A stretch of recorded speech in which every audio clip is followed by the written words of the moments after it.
नमस्कार। तूफान टीवी के इस खास मुद्दे में आपका फिर से स्वागत है। मुद्दा हमारा, समाधान आपका के इस खास सेगमेंट में आपका एक बार फिर स्वागत है। हम लगातार ही विभिन्न मुद्दों को जो दमोह जिले से संबंधित हैं, दमोह जिले की प्रमुख धारा से जुड़े हुए हैं, उनको आपके सामने लाने का प्रयास कर रहे हैं और आपसे समाधान भी चाहते हैं। आप हमारे कमेंट बॉक्स में उसका समाधान लिख सकते हैं और समाधान करने के लिए लोगों को प्रेरित कर सकते हैं। तो आज का हमारा मुद्दा हमारा है वह है वैक्सीनेशन। वैक्सीनेशन एक बड़ा मुद्दा है। पूरे देश में, पूरे विश्व में वैक्सीनेशन ही एकमात्र हथियार है जिससे हम कोरोना को मात दे सकते हैं। कोरोना का जब आगाज हुआ तो उस समय एक बड़ा सवाल था कोरोना की दवाई का ना होना, लेकिन सरकारों के प्रयासों से, पूरे विश्व में वैज्ञानिकों के प्रयासों से और वैज्ञानिकों की सफलता के बाद वैक्सीनेशन हमें मिली और वैक्सीन हमारे पास आ गई। हमारे देश की दो प्रमुख वैक्सीन कोविशील्ड, कोवैक्सीन के साथ अब आगामी दिनों में और भी वैक्सीन आने की संभावनाएं हैं। विश्व के अनेक देशों ने, अलग अलग तरह की वैक्सीन बनाई हैं और वैक्सीन भी भारत में आएंगी और लोगों को उनका प्रयोग करने को मिलेगा, लोगों पर वो वैक्सीन कारगर होंगी। ऐसे हालात में हमारे यहाँ वैक्सीनेशन सेंटर्स में वैक्सीन लगवाने का दौर जारी है। सरकार आपको प्रेरित कर रही है कि आप वैक्सीन लगवाइए, लेकिन शुरुआती दौर से ये देखने में आ रहा है कि वैक्सीन लगवाने के लिए लोग पीछे हट रहे हैं, गलत अफवाहें फैला रहे हैं। ग्रामीण अंचलों के साथ शहरी अंचलों में भी वैक्सीनेशन का दर जो है, वैक्सीनेशन का जो प्रतिशत है वह काफी कम है और यही कारण है कि सरकार के द्वारा विभिन्न शेड्यूल बना करके अभी कुछ ही दिन पहले 10 दिन का महा वैक्सीनेशन अभियान चलाया गया मध्य प्रदेश की सरकार के द्वारा।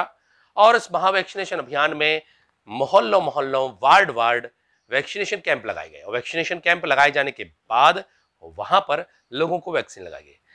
हालांकि जागरूकता का सवाल था। शिक्षा विभाग ने बड़ा अच्छा कार्य किया, महिला एवं बाल विकास विभाग ने बड़ा अच्छा काम किया, अन्य विभागों के जो फील्ड के कार्यकर्ता हैं उनके द्वारा अच्छा काम किया गया और अच्छा काम किए जाने के चलते ही लोगों ने वैक्सीन लगवाई, वैक्सीन के प्रति लोग जागरूक हुए। लेकिन एक बात और सामने आ रही है, कल की ही बात है और कल की बात यह है कि वैक्सीन सेंटर्स पर अब लोगों की भीड़ लगने लगी है। बहुत अच्छी बात है कि वैक्सीन सेंटर्स पर लोगों की भीड़ लग रही है, लेकिन जब हमारी टीम ने वैक्सीन सेंटर्स पर लगने वाली भीड़ का कारण जानना चाहा तो अजीब कारण सामने आया। कारण यह था कि जो सिस्टम है जिसमें वैक्सीन लगने के बाद व्यक्ति का आधार कार्ड और मोबाइल नंबर पर उसको फीड किया जाता है, उस पर एक ओटीपी का ऑप्शन आया है। मतलब आप अपना आधार कार्ड ले जाकर के जब वैक्सीन सेंटर पर पहुंचेंगे और वैक्सीन लगवाने के लिए कहेंगे तो आपके मोबाइल पर एक ओटीपी भेजा जाएगा और जब वो ओटीपी आ जाएगा तब कहीं जाकर के आपको वैक्सीन लगेगी। और ऐसे हालात में यहां पर भीड़ बढ़ रही है। नया ऑप्शन सरकार के द्वारा जरूरी है कि किन्हीं वजहों से दिया गया होगा, किसी कारण से दिया गया होगा, किसी शोध के बाद दिया गया होगा, निश्चित ही वो बहुत कारगर भी होगा हमारे लिए। लेकिन ओटीपी नंबर के चलते परेशानियों का सामना आम नागरिकों को करना पड़ रहा है। स्वास्थ्य अमला भी परेशान है।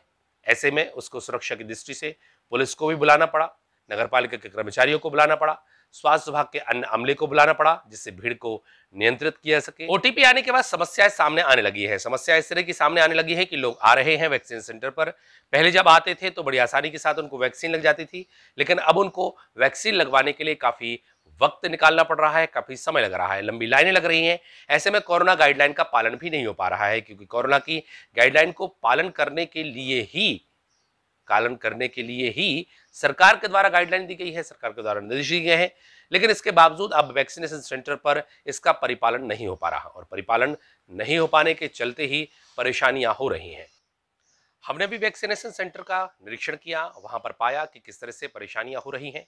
आइए जानते हैं किस कारण से इस तरह की परेशानियां सामने आ रही हैं।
बहुत ज़बरदस्त यार, देखो काम तो है यार। हाँ, मतलब वैक्सीनेशन का कार्य यहाँ पर चालू है। रोज़ की अपेक्षा आज कम से कम 3 से 4 गुना व्यक्ति यहाँ पर हैं और सभी सेंटरों पर इस तरह की भीड़ है, क्यों है? और आज एक नया सिस्टम चालू हुआ है हमारे सॉफ्टवेयर पे कि भाई जैसे अपन एंट्री करते हैं स्टार्टिंग से, तो जब स्टार्ट अपन करेंगे तो इसमें OTP मांगते हैं। तो जब OTP आती है सामने वाले के पास में तो वो फिर से हमें OTP बताता है, फिर हम OTP फिर से फीड करते हैं, उसके बाद वो रजिस्टर्ड हो रहा है।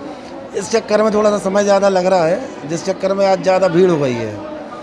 मेनली कारण यही है आज भीड़ का, जबकि हम ऑफलाइन भी चालू करके रखे हैं। 2 हम ऑनलाइन करा रहे हैं, 2 हम ऑफलाइन करा रहे हैं, फिर भीड़ थोड़ी सी हमारी कंट्रोल में आ जाए। पर देखते हैं, अभी पब्लिक की जागरूकता बहुत अच्छी लग रही है, पब्लिक जागरूक हो गई है, टीका लगवाने आ रहे हैं, ये बहुत अच्छी बात है। देखते हैं, हम और मैनेज कर रहे हैं इस चीज़ को। विभाग की तरफ से कोई व्यवस्था नहीं की गई कि भीड़ को कंट्रोल कर सके? आज सोशल डिस्टेंसिंग नहीं, व्यवस्था तो अब देखिए, पर्टिकुलर मैं भी बोल रहा हूँ सभी से कि भाई सोशल डिस्टेंसिंग आप मेंटेन करें, बट पब्लिक ये चीज़ मान नहीं रही है। बोलने के बावजूद भी वो लोग ये चीज़ समझ नहीं रहे हैं। कई लोग मास्क भी नहीं लगाए हैं, बोलते जा रहे हैं मास्क लगाओ, पर ये चीज़ नहीं हो पा रही है। कई लोग सैकड़ों की संख्या में लाइन में लगी है, लेकिन कोई सोशल डिस्टेंस जी, सोशल डिस्टेंस का कोई पालन नहीं। सोशल डिस्टेंसिंग सर अपन बोल रहे हैं, पर पब्लिक फॉलो नहीं कर रही है। पब्लिक इतनी ज़्यादा हो चुकी है ना कि उनको हम कंट्रोल नहीं कर पा रहे हैं। इसके बारे में आपने वरिष्ठ अधिकारियों को बताया? हाँ, हमने वरिष्ठ अधिकारियों को बता दिया है, और अब वो स्टाफ का भी थोड़ा सा भेज रहे हैं। कुछ स्टाफ हमारे पास नगर पालिका से भी आएगा, हमारे स्वास्थ्य विभाग से भी कुछ स्टाफ आ रहा है, ये मैनेजमेंट के लिए कि थोड़ा सा भीड़ हम मैनेज कर सकें। प्रमुख कारण क्या मानते हैं कि OTP आज जो नया सिस्टम हो गया है, मेनली उसमें ऑनलाइन में टाइम ज़्यादा लग रहा है। तो आपने देखा, वैक्सीनेशन सेंटर के जो प्रभारी थे उनके द्वारा बताया गया कि OTP नंबर की वजह से परेशानियां हो रही हैं, लेकिन परेशानियों का हल निकालना हमारा काम है।